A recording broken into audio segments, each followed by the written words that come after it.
the time. We are family. Max Scherzer, double-digit Ks. We're busting ours to kick yours. Fun to watch. Minus 15. Respect all, fear none. Into the upper deck. Intensity is not a perfume. Oh, mercy. 5, 4, 3, 2, 1. As Tom Davis would say, from the land of pleasant living in downtown Baltimore, it's Orioles baseball. Well, not quite, not exactly. That's not for several hours. The series opener between the O's and the A's tonight on MASN 2. That comes your way at 6:30, but we've got plenty to talk about up until then, when Andrew Cashner takes the bump coming off that 6-inning gem he threw against the Toronto Blue Jays, looking to go 2-1 on the early season. By the way, it's like 77 degrees right now. It's the first real spring day or summer day even in early April. So be sure to get outside and, of course, come to Camden Yards for the game tonight if you have the chance. Coming up on MASN All Access, we're going to have Brian Roberts call in with his take on the weekend's games. He called all 3 of those games. We're also going to look back at the ceremony for Frank Robinson that was hosted on Saturday by the Orioles. And we'll have a special interview with an Orioles fan and a baseball fan from across the pond. But first, let's look back at this weekend's games. It was unfortunately a series sweep at the hands of the New York Yankees, but it wasn't without its bright spots. Trey Mancini, he's been on fire. He hit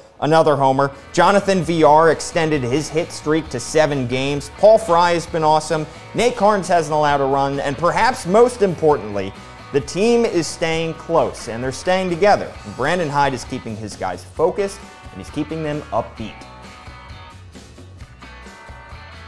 Yeah, I mean, I thought we played well. I think real positive was Alex Cobb.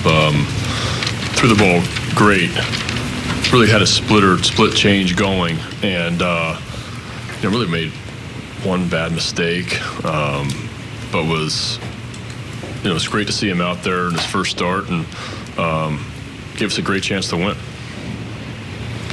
With all those things early in the game, did it feel like some of the games you guys were able to pull out on the road, and that you got the early lead and the starter got you in there? Yeah, I mean, it was one of those games where the long ball beat us. I think all 8 runs were via home run. But I thought we played well. We just didn't execute certain pitches in bad spots, and we had the tying run at second in the 8th, and continued to battle. I thought our at-bats were good. I'm going to continue to throw those bullpen guys out there, show confidence in them, and those guys threw the ball well in New York, and just today it didn't happen. I mean, I just love the fight in our guys. I think we're playing really good baseball. We've just had a couple, tough pitches out of the pen recently. But I love how we're playing the game. I think we're playing the game really well. Defensively, playing no fear offensively, grinding out at bats off tough pitching, good team. So I'm really proud of how we're playing. Yeah, we have been. All year. I think that shows the character of our club is even the 9th inning, to bring the tying run to the plate against Chapman. But yeah, the 8th inning, it was CD. What a really good at bat. It hits the ball right on the screws, and just didn't work out. But really good really good at bats up and down the lineup. Grind type at bats, not giving in against tough pitching. Just really happy with how. I'm really happy with how our at-bats have been this first week of the season. Again, it's how you deal with it, how you take a blow, you deliver a blow. That's what this week has been a lot of back and forth, a lot of sometimes we've given up some home runs in tough spots, and then we've responded the next inning offensively. That shows the character of a club, and I hope we take that for the next 6 months. I thought we played good the first 2 games here. I mean, that way we had chances to win. We had the lead both games and played really well. We just kind of gave it up there at the end in both games. Today was not our day. They swung the bat great, and so I feel really good about the 5 of the 6 days we played against them. Love the way we compete, and love the way we play defense, and we just got to execute a little better on the mound in big spots. And when you don't, they don't just drive in a run with a single up the middle. They go in the seats. And I that's what good teams do. Yeah, I mean, it's you hope that you shake this off and you come back. Baseball's a beautiful thing, and that you got one tomorrow night, and we got Oakland coming into town, and so I think we're ready to go. And I think our guys are going to get over it quickly and move on to tomorrow. That was, of course, the skipper, Brandon Hyde. He also gave us some news over the weekend. John Means will start Tuesday's game against the Oakland A's at Oriole Park at Camden Yards. That's big news because it's going to be the first start of his young career. All three of his appearances so far have come out of the bullpen. He's had an incredible opening day appearance, 3 1/3 innings against the Yankees, and he spoke with Sarah Perlman after that game. Rushing to come out of the bullpen, what do you take away from an outing like that? I felt good early and just kind of lost it late. Everything felt good, everything was working, and that last inning I just kind of did try to do too much, and then Givens came in and saved me like the veteran he is.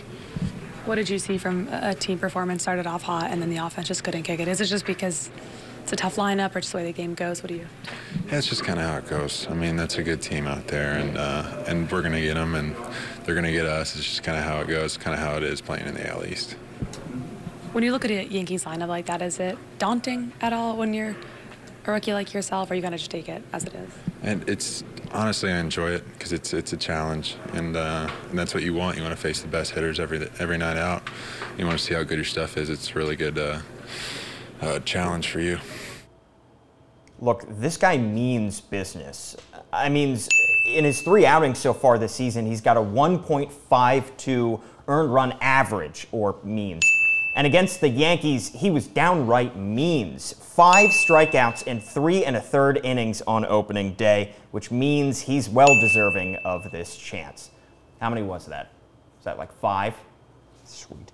That is going to be the extent of my Means puns. But in all seriousness, John Means is well deserving of this opportunity. His changeup has been downright dirty against the Yankees. He's been devastating hitters. He hasn't allowed a hit in his previous 2 appearances. The only run he gave up was on a homer to Gary Sanchez.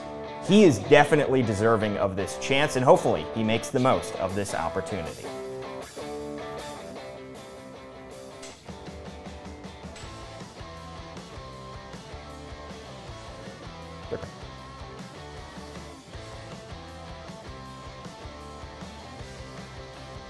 Now we welcome in Brian Roberts, who, of course, you can see is an analyst on TV as well as radio. Brian, thanks so much for joining us. Yeah, no problem. Thanks for having me. So, Brian, you were covering this weekend series against the Yankees. Obviously, the last game of the series didn't go as hoped, but there were some good notes along the series, especially Saturday, where the Orioles were in the game the entire way. Do you think that that's a pattern that they can replicate, hanging with these better teams in the AL East? In close division games? I do think so, and I think the main reason is because they play such good defense. When you don't give teams extra outs, that helps enormously. Now, the biggest factor certainly that we saw this weekend, and it has been a problem for the Orioles the last couple of years, is the long ball. They gave up 14 home runs in 3 games. Mm-hmm. And this is a team that's not going to hit a lot of home runs, probably, unless Chris Davis can get hot. Again, and Mark Trumbo could come back healthy at some point. It's a team that's going to have to kind of scratch and claw and grind away for runs. So if they can limit the long ball, yeah, I think they can stay in a lot of games. And Brandon Hyde, of course, has kept this team together through the first couple weeks of the season. It seems like the players have an extra energy, partly because they're young and they want to fight for spots, but it also seems like they're fighting for their manager as well. What have you seen and what have you liked from the new manager, Brandon Hyde, so far? Well, I agree with you. I think it's multifaceted kind of why they are playing the way they are. And one is that they are young, and there are people who are fighting for their major league lives and trying to make a living. And, they're not going to let an at-bat slip away or a play slip away from them because they're out to prove themselves. But at the same time, living in Sarasota, being around the facility quite a bit during spring training, I just heard rave reviews about the staff and what they brought to the table and the energy and the positivity and the fun that they're all having. So, yeah, I think absolutely it goes both ways. They're playing for their manager and their coaching staff, and they're also playing hard individually for themselves as a collective unit too. Absolutely, and the pitching staff has been a little bit in flux over the past couple weeks, first couple weeks of the season. John Means will get the ball on Tuesday for his first start. What have you seen from him that you've liked so far? He's come in a couple relief appearances and really gotten some hitters off balance. Yeah, he really has. I think what has maybe surprised people a little bit this year has been the uptick in velocity. He hasn't been a guy that's been overpowering by any means in his career, but the velocity has gone up a little bit. He's more like 92, 93 now, where it was like 90, 91. And when the velocity goes up a little bit and you have a tremendous changeup the way that he does, that is his out pitch, and that's what negates the right-handed hitters, and that's something. As a left-handed pitcher, you have to be able to get righties out. You either have to have a devastating slider, pretty much, or you have to have a great changeup. But John Means has a great changeup. So I think he'll have some success as long as he can pitch off of that fastball and continue to use the changeup on the outside part of the plate to righties. Definitely. Brian, I got to get your thoughts on the infielders because, of course, that is your specialty. What have you seen from some of the infielders that you like? Jonathan Villar has gotten off to a very big, huge start. Richie Martin, of course, has flashed some signs at shortstop defensively. What do you like about this infield group for the O's? Well, I love their work ethic, first and foremost. They're out there taking ground balls early every single day. Now the coaching staff, is making that mandatory. But you can see that they're having fun working at defense. One of the things that Brandon Hyde and the coaching staff wanted to emphasize was making this a better defensive team than it had been the last year or two. And they've only committed 2 errors all year, and that's the least amount of errors in all of Major League Baseball. So they're playing fundamentally sound baseball. They are pretty athletic, too. Richie Martin's athletic at short. VR is. Nunez and Ruiz are both athletic at third base, and Chris Davis has played a tremendous first base. So I love the defensive aspect. Offensively, VR has gotten off to a tremendous start, as you said. He can hit for power. He can run, switch hitter. Richie Martin is going to have his ups and downs. He hasn't played above Double-A yet. So, it's a big jump offensively to go to the big leagues from Double-A. So they're going to be patient with him and try to get him going. But I think as a collective group, this is an exciting group of infielders. Definitely. It is definitely an exciting young group, especially defensively. They've had an uptick there as well. A lot of reasons to watch. Brian, before we let you go, I want to get your thoughts on the weekend full of activities. You had opening day, of course, on Thursday. Saw you on the Jumbotron getting some acknowledgement, and then you had the Frank Robinson ceremony on Saturday. How exciting was this as a weekend at Oriole Park at Camden Yards for their opening home weekend? Well, I thought it was a really special weekend, and an opening day when that orange carpet comes out every year. That's a special day. It's a special day for the players and the organization, but even more so for fans.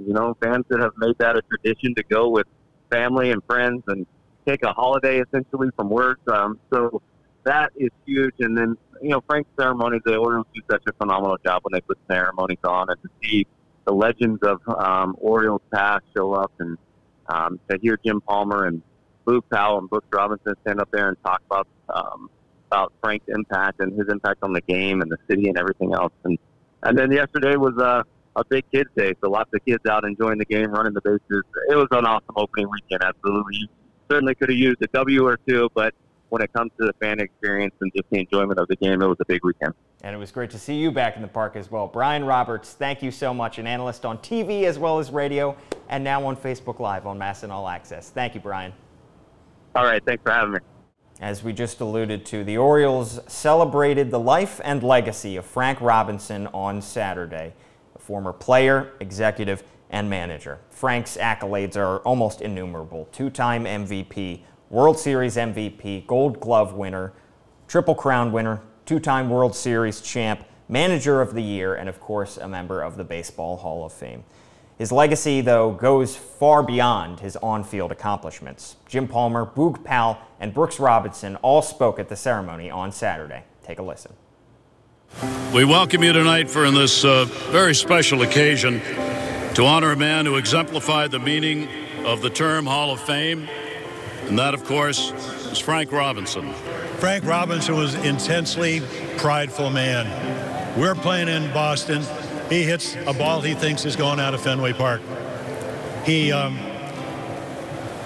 doesn't run. Imagine that. Frank Robinson doesn't run a ball out. Ball goes off the top of the wall. Carl Yastrzemski catches it, pulls him to a single. We win the game like 11-3, 11-4. When Earl Weaver goes into his office after the game, there's a little note. I embarrassed the ball club, I embarrassed myself, and I embarrassed baseball. It'll never happen again, with a couple of $100 bills. That's what Frank Robinson was always about. The one thing, one of my favorite quotes, when you're good at something, Walter Payton said this, you'll tell everybody. When you're great at something, they'll tell you. Frank Robinson was one of the greatest players that ever played, and I cannot tell you how fortunate, how proud I not only had to be as his teammate, but also as a dear friend. When Frank showed up in Miami in spring training in '66, we really didn't know what to expect. He brought a hard-nosed, no-nonsense way of playing the game. Take no prisoners. We might have won without him, but with him, it was a no-brainer. From the beginning of the season, he said, hop onto my coattails, boys, I got this. And I was fortunate to be on deck for most of the time Frank was an Oriole. It was like watching Picasso at work. When I came back to Baltimore and started my new career selling barbecue, Frank was working in the front office. One day I heard somebody calling my name, and I looked around, and it was Frank in the second story of the warehouse building. He said, hey, how about throwing me up a pit beef? So I wrapped one up and threw it up, and a minute later, he threw it back. I said, hey, Frank, what's wrong? He said, no barbecue sauce. So I put some sauce on it, put a little Tabasco on it, and threw it back up. We still chuckle about that. But it was an honor and a privilege to play with and to play for Frank. Most of all, to be his friend. When Frank got traded here, it was a lucky day for me, the team, and the Oriole fans. As far as greatness is concerned, he is in an elite class. Like players like Mantle and Mays and Aaron, he could do it all. As you know, Frank and I had the same name, and we had a lot of fun together. Usually when we had arrived in a city for the first time, the local papers would send out a photographer to take a picture of the Robinson brothers. Most of the time, the photographers didn't know a thing about baseball. So he was a little more of a surprise when he saw us and expected brothers. Either Frank or I would say, we're not brothers, we're just cousins. Thank you, Frank Robinson, for all you did for the Orioles, for the game of baseball, for the men and women of color in all walks of life. We are grateful not only for the memories that you gave us, but for the example you set on and off the field.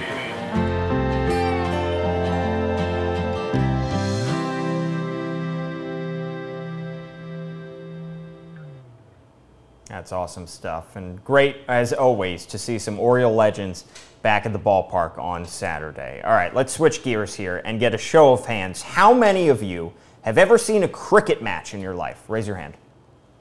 Nope, nobody. I don't blame you. Those things can be incredibly long and boring, and that's part of the reason baseball has been growing significantly in England. And one Englander in particular is doing his best to grow the game even more in the UK. You might have heard of him. His name is Joey Mellows. He's otherwise known as @Baseball Brit on Twitter, and he is trying to go to 162 baseball games in person this season in as many different ballparks across America as possible. He quit his day job as an English teacher in China to go on this incredible project. Joey stopped through Baltimore on Sunday, and I had a chance to walk around the ballpark, get his thoughts on Oriole Park at Camden Yards, and catch up with him. Why would he do this? Here he is. All right, Joey, welcome to Oriole Park at Camden Yards in Baltimore. Thanks for having me. This is your first time in Baltimore, correct? First time, yeah, drove down this morning. It's a lovely place you got here. Yeah, this is game 14. I think this is my third American ballpark since I got here last week. Gotcha. And it's going to be hard to top. Like, looking around, it's, you know, it's incredible. This area here with the warehouse and stuff. Yeah. Look, the flags out, people buzzing around. It's a hive of activity. It really is. So what are some of the other parks that you've been able to see so far? Well, the trip's just getting started. So I've been out in Tokyo for the start of MLB season. Oh, nice. I was in Korea where I lived for 4 years, so I love it there. My home ballpark, as I call it, Jamsil's beautiful. But I've been over in Seattle, T-Mobile Park. Nice. Then I was at Citizens Bank in Philadelphia. They're awesome. See Bryce Harper? Saw Bryce Harper, yeah. How does Oriole Park at Camden Yards, where does this rank in terms of the American ballparks that you've seen? It's got to be right up the top. Nice. I mean, I need to think about it, but I still haven't had a full explore yet at the minute, but just this warehouse area is incredible. And you know, you've got a good view pretty much wherever you sit from where I've been so far. Yeah. So keen to explore it. So how did you come up with this? You fell in love with baseball, seeing a game. I saw my first game in Osaka in Japan, yeah, back in 2015. And I'm just an English bloke, like never thought about baseball. Right. We don't really see it on our screens much. It's on really late at night. Yeah. But yeah, the last 4 years since I've been living in Asia, it's huge in Japan, really big in South Korea. And you know, with the time difference, I started watching Major League Baseball just so I could understand the English and learn the rules. Right. So yeah, that's how I got into MLB. So were you a fan of soccer before, or any, you know, rugby, any British sports? I'm a stereotypical. I'm English, so you know, my dad was a soccer player. So I grew up with soccer. I played rugby at school, cricket. Yeah, never really played baseball or come across it until recently. You just fell in love with it immediately. How come?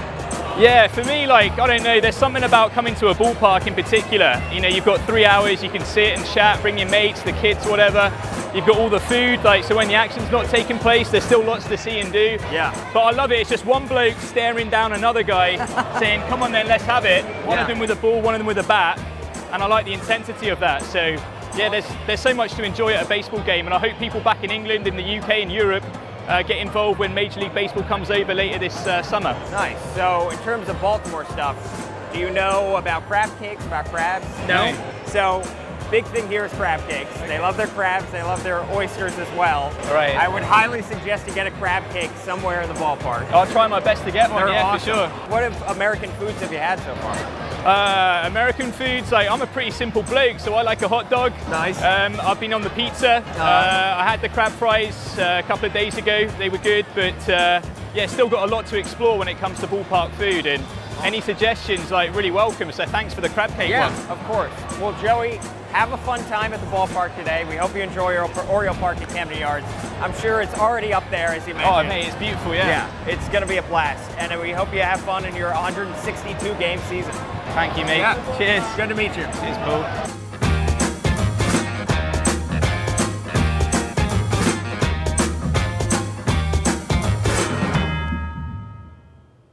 Awesome stuff from Joey Mellows. Again, his Twitter handle is @BaseballBrit. He's pretty great, going around 162 games this season. I thought about trying out my British accent with him. Didn't think it would go over too well, as it is pretty bad. All right, that just about does it for MASN All Access. But before we let you go, Renee Blair had a stop through Oriole Park at Camden Yards yesterday. You might remember her for her trip through the ballpark a year ago. She performed some of her songs out in the center field rooftop deck before the game, and then she made the quick trip to the field to sing the national anthem. And we will leave you on MASN All Access with some highlights from her wild day at the ballpark. Take a look.